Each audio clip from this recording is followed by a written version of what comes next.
Our next poet,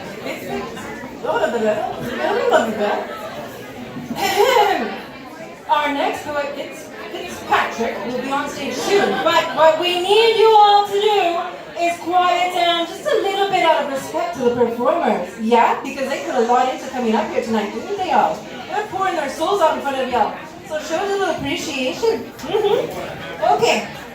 So Fitzpatrick is an award-winning poet, and they are coming out to perform for you right now.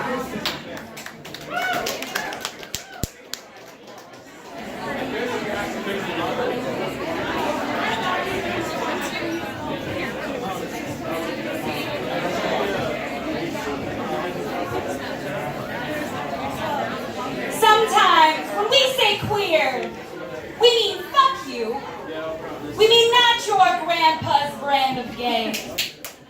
When I say queer, I mean fuck everyone. I mean fuck everyone. When I say queer, I mean everyone is. I mean there is no wrong way to be a flower. When I say queer, I mean you are the weird one. I mean normal is a closet. It is time to close the door on. When I say normal, I mean traumatic. I mean let's build prisons to pretend our bodies aren't. When I say queer, I mean poetry. Because which feelings fit the mold? You don't know really, it's kind of like porn. When I say queer, I mean trans. As in transcendent. As in the flight of my unclipped wings. When I say trans, I mean person. I mean person. I mean person. When I say person, I also mean my cat. And maybe the spot next to my window where I write. Anything you come at with all your gentle. When I say gentle, I mean the way I want to kiss you on the forehead. When I say queer, I mean even kissing hatred on the forehead. Yeah! What's up, all of Spokane? Before I do my other two poems, I just wanted to make a little announcement. I'm going to be hosting a little shindig called Spokane Poetry Slam Finals. What's a poetry slam? A poetry slam is like this, where there are poets performing, except it's a competition, and there are numbers and prizes, and it's rad. We're having our grand slam here at the Bartlett Monday, this coming Monday, at 8 p.m. Some poets you've heard from, like AJ the Wordsmith and Bethany Montgomery are going to be performing. So you should come to that show. Anyway, poems. You're awesome. Autograph. Thanks, AJ. Autograph. So, feminism for me, I have it literally tattooed on my chest here. That was my first tattoo when I was 19. Isn't that adorable? Show us your chest!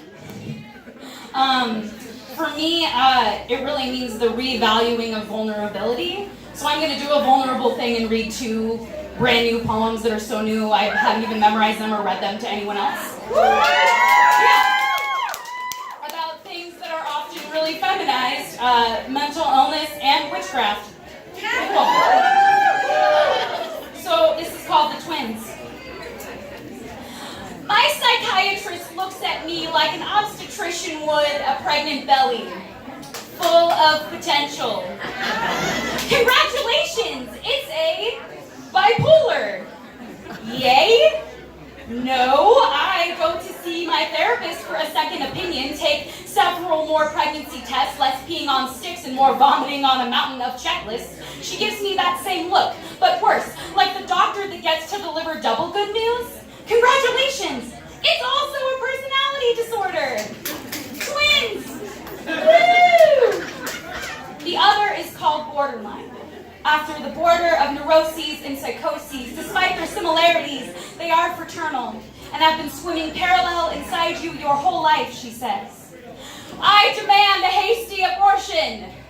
Apparently that's not how mental illness works. Shit. I imagine giving birth to actual humans only hurts a little bit more. I still find myself in the ER, cracked in half, twins tangled together.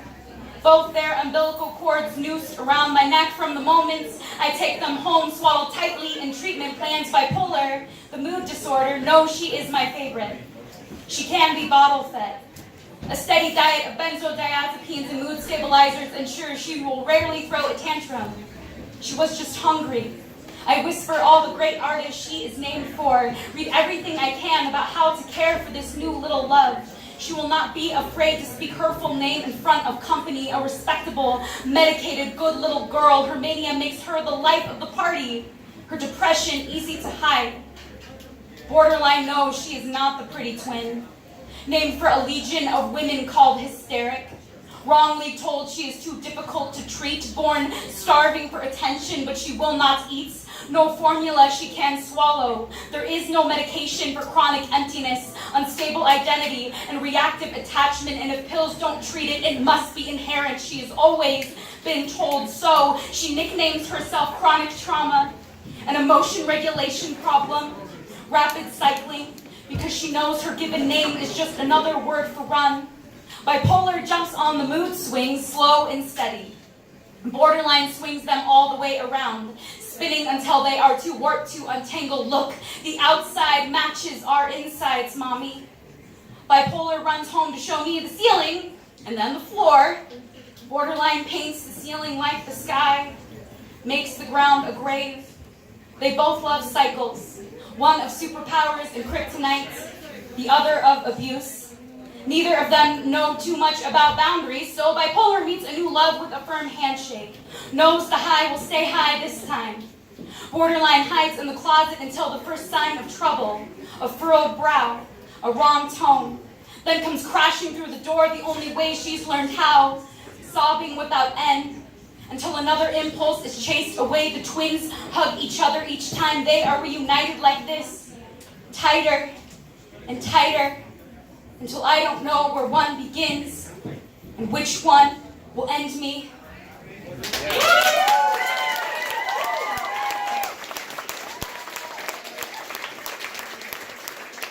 So, a room full of strangers now knows things my parents don't know. That's cool. I have one more for you.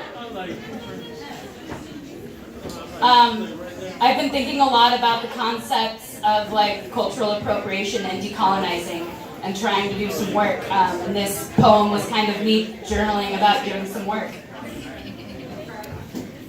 It's called Witchcraft.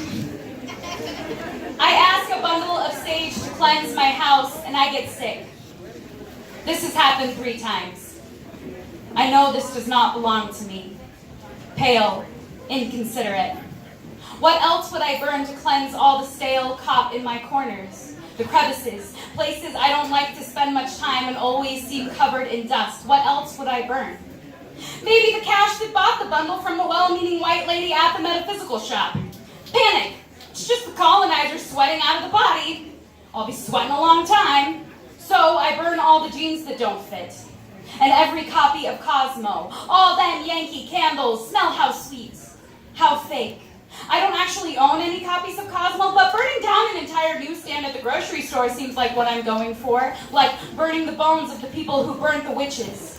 Maybe in the middle of an actual graveyard, or a park where day-drunk folks with no homes can gather for warmth. I could burn the bones of whoever convinced my people to assimilate. We all have people, you know. Ethnic applies to everyone, but to be white is to forget. I put my Irish blood on an altar and bow to it, anointing my forehead, tying my shoelaces into Celtic knots. I wrap gauze over all my German parts. I don't want to know if any of my people etched a swastika in their hearts. Burn everything with a swastika. Every copy of Mein Kampf. Buy out all the racist antiques in Hilliard and burn them in the middle of Market Street. Another worthy effigy. I build a new bonfire in the middle of my bed.